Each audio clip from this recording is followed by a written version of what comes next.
What's up, crew? It's Josh, back again for Josh Answers. We're back on Reddit today, and the question is, how do you structure your set list when playing a gig, especially when it's not dance music? It comes from the Reddit forum, Old Time Music, and the question comes from Earl the Goat. What's up, Earl? I'd love some tips about song order, mixing up the pace and the vibe. How do you keep it interesting? We've been playing some gigs where the tunes are background music, like bar and cafe settings. After a gig a while back, a buddy in the audience asked me if we played the same song 3 times, over and over. We did not.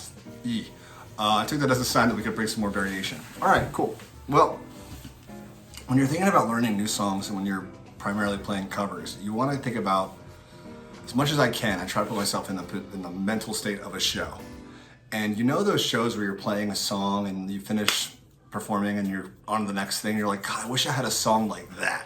I wish I could take it here. I wish I had a minor song to play. I wish I had a faster song to play, whatever it might be. And so I try as much as possible to think about those situations where I want to call up a mood or a vibe and trying to figure out how can I piece that together? What am I missing in my set that I don't have?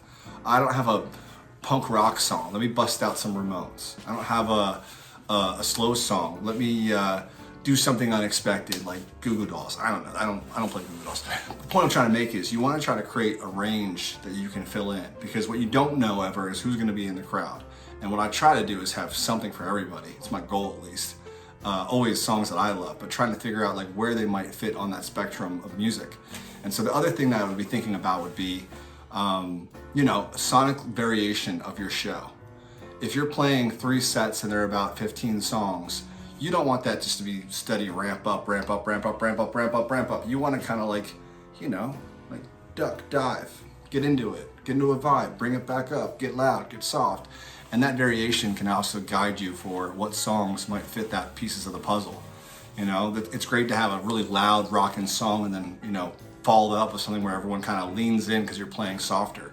So I try to think about like, what's the variation that you are currently lacking and trying to fill in that pieces. And then if you're thinking about bands in general, well, oftentimes you get these questions asked like, can you play a Rolling Stones song, or can you play Billy Joel, or whatever the request might be. Try to keep a mental track of what those requests are, because if you don't have a song for that, ask, then you can go back and learn that song and have something in your pocket. Oh, somebody asked for Bob Dylan. I don't have any Bob Dylan songs. Let me get one in my back pocket to bust out for that situation, especially when it keeps being asked over and over and over again.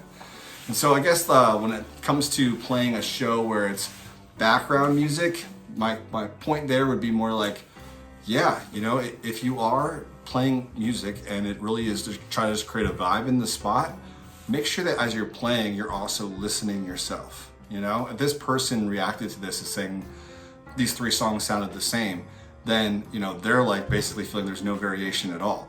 And so you also, as you're playing, should be listening, not just listening to yourself or to your bandmates. That's like the next step, but like the vibe of the room. Like, hear the people talking, hear them getting louder or quieter, react to it, and ride that wave sonically.